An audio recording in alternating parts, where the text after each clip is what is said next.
se heikkenee se sun olkapään, kun sä käännät sun päätä. Joo. Aina oppii jotain uutta.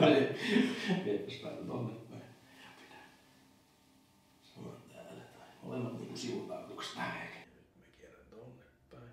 Ja nyt tää menee ihan hyvin. Mennään tonne toiselle puolelle. Se jää niinku vajaaksi tässä.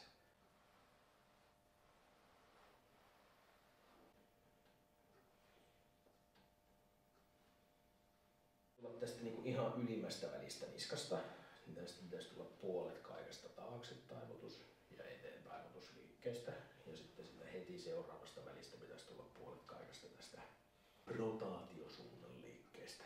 Niin silloin jos se on jumissa, sit sä joudut liikuttaa täältä enemmän ja se ärtyy siitä niinku ylimääräisestä liikkeestä.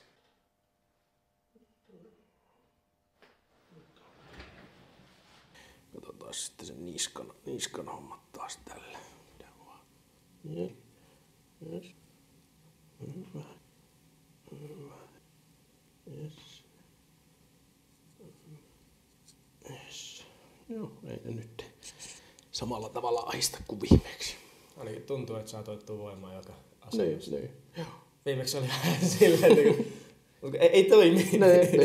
Niin. Ja sit se aiheutti kipuakin.